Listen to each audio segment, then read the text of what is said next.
I'm Matt with eTrailer, and today we're talking about the Thule Roof Rack on top of our 2024 Jeep Compass.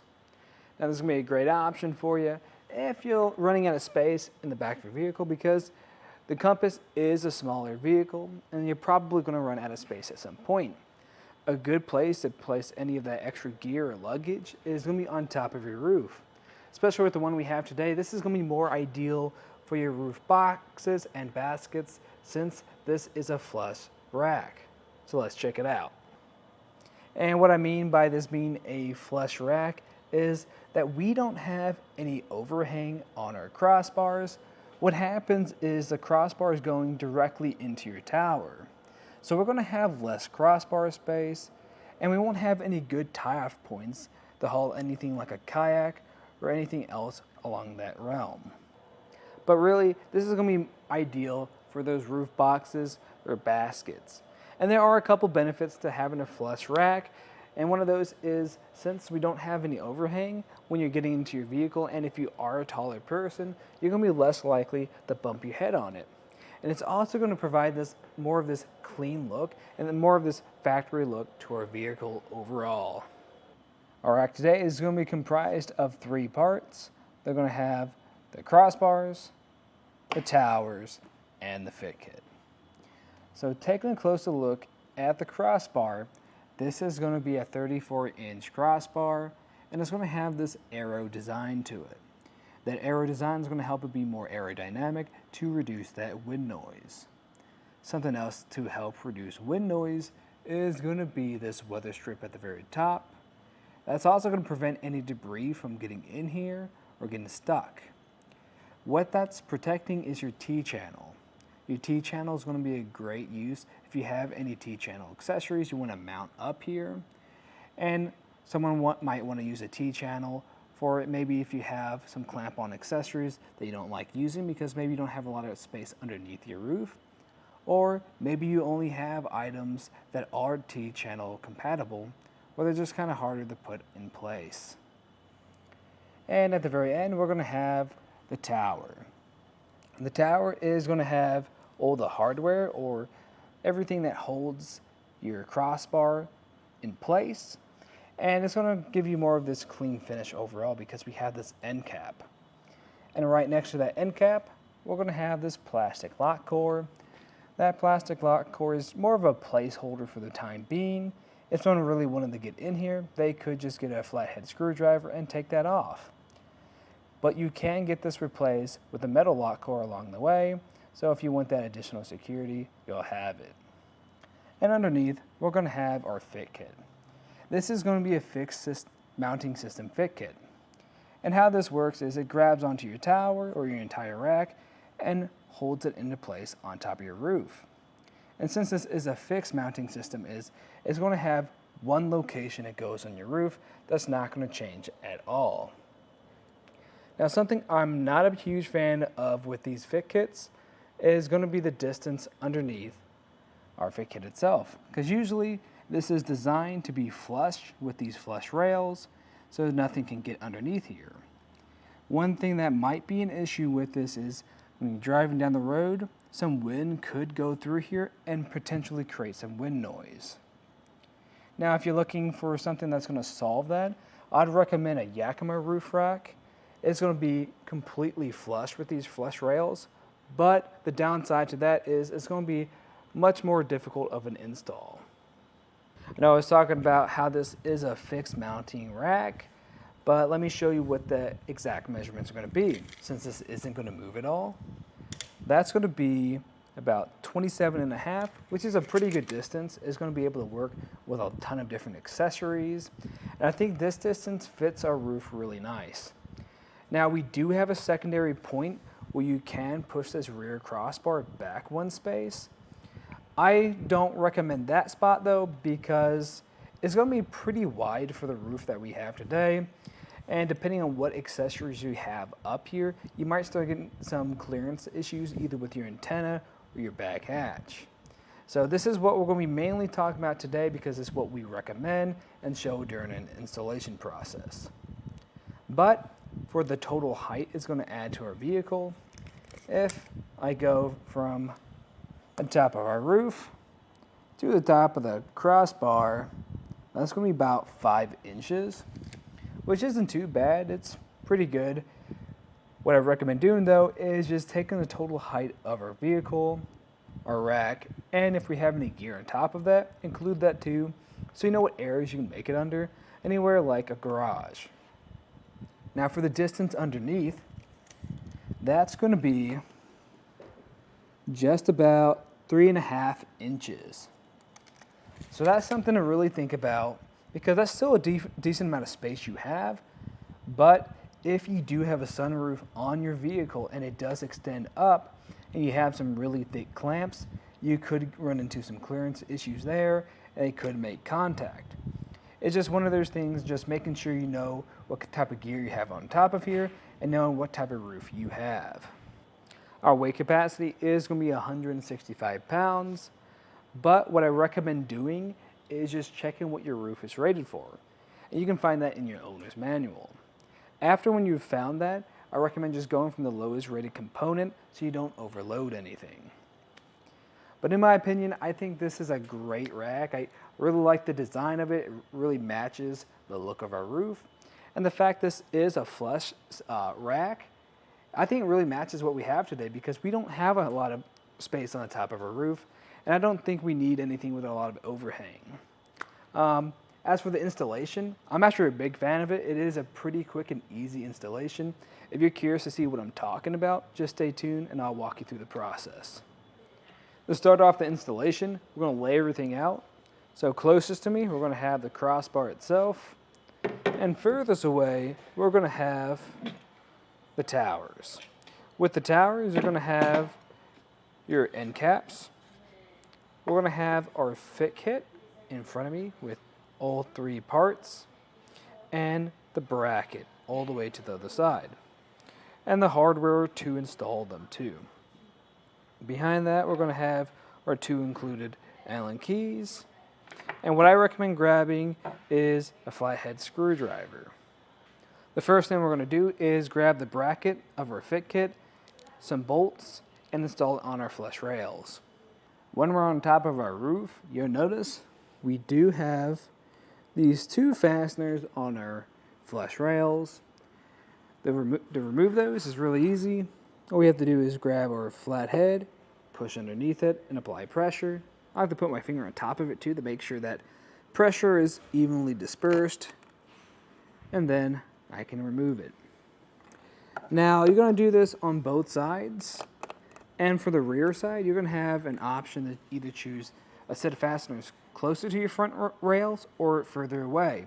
And that's just going to depend on whatever gear you have. Once you have these out of your way, we can grab that bracket and those 2 bolts. The way we want to do this is we want to make sure this bracket with this part that has that overhang is facing towards your rail.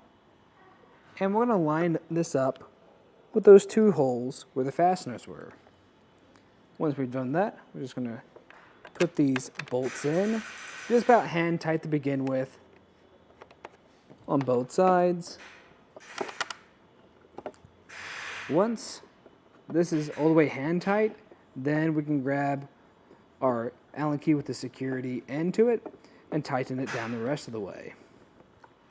Once we've tighten this down all the way, we'll just make sure we tighten all our brackets down on top of our roof, and then we can move back down getting our towers ready.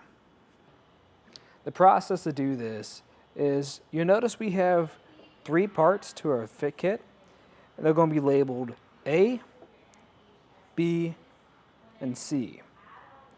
So that's going to be the order in which we put them on. So we're going to grab clamp A and line it up with the contours of our tower.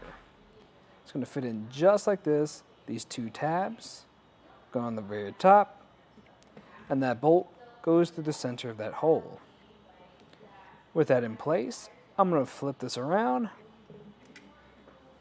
We'll notice we have some holes on the bottom of these arms of the tower, and that's going to line up with these more like tabs or prongs of the rubber adapter for our fit kit. So I'm going to flip that around, line it up. Sometimes it can be a little bit tricky to get in place, and that's just going to be because we need to get it underneath this hook right here. Once everything feels pretty flush, then we're going to hold off on installing the C-clamp and put this on top of our tower. The process to do that is, you're going to notice we have this block right here. We want to make sure we can get that hooked on into the center of our crossbar. If I pull up this weather strip, you're going to see exactly this hole where I'm talking about. Right there. We want that block to line up with that area. So I'm going to grab this and line it up with the hole underneath until it slides into place. You notice it doesn't want to go underneath there because what we need to do is apply pressure to the top of this block, push down until it fits. If this doesn't want to push down enough, you gotta loosen up this bolt. The Allen key we want to use to loosen this up is going to be the one with the torque device on the end of it. We just loosen this up just a tad, and that's going to extend where that spacer is at the very end of here. With that extended just a little bit out, we can try again. So we're going to push it in place, push down on that block, and if you are having issues pushing down on that block, you can also just grab this tool, push down on that block until it gets under there. I'll push it in the rest of the way and fully push this into place.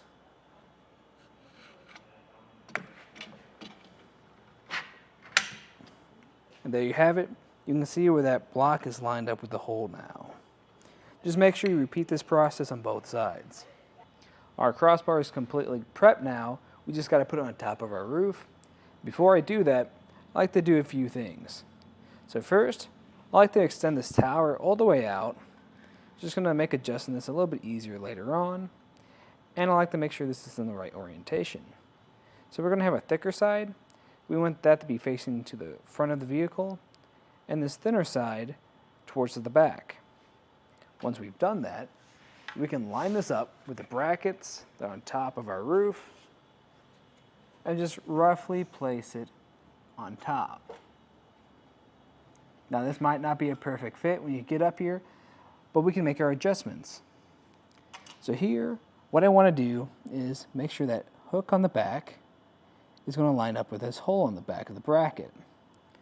So I'm just going to push this in just a tad bit, gonna line everything up, and everything is looking pretty good. I just need to do that on both sides. And when both sides are on, we can start installing our C-clamps. When installing the C-clamp, we're just lining up this top opening with this tab from clamp A. I have to put mine on at an angle. It just fits on there a little bit better. And push it in place. And that hole should line up with that bolt.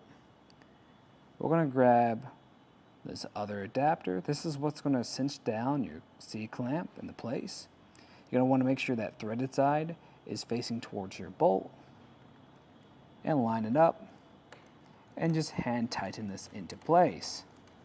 If you do have troubles lining everything up, you can put this on in an angle and just scoop up to line your bolt with this adapter. Once this is hand tight, you can repeat this process on the other side. The next step is just going to be making sure that the clamps are fully engaged. So what we're looking for is that this clamp on the front and back is fully underneath and around your bracket.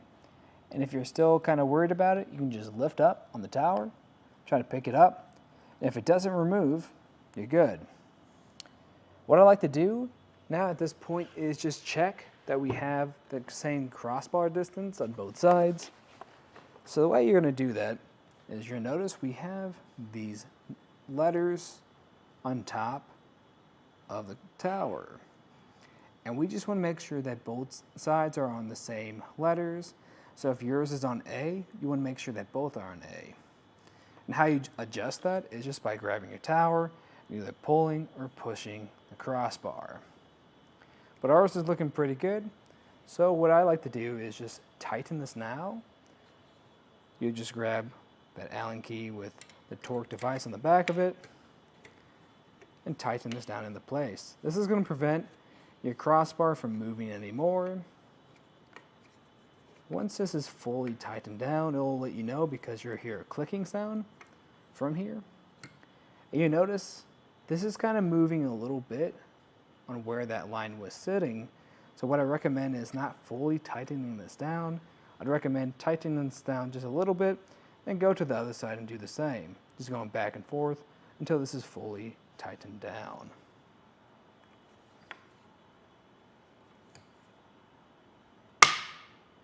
Once the crossbar is secured all the way, we're going to do the exact same thing for the nuts on your clamps.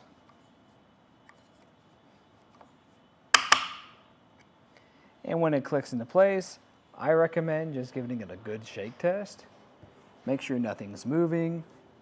It feels pretty good. And now we can install our end caps. And to do that, it's pretty straightforward. All you have to do is line this end cap with the contours of your tower. So it kind of grabs on or clicks into place. Then you'll come over here to that lock core and just turn this so it secures down and won't fall off. And that will conclude the installation and some of the features of the Thule Roof Rack on top of our 2024 Jeep Compass. Thanks for watching.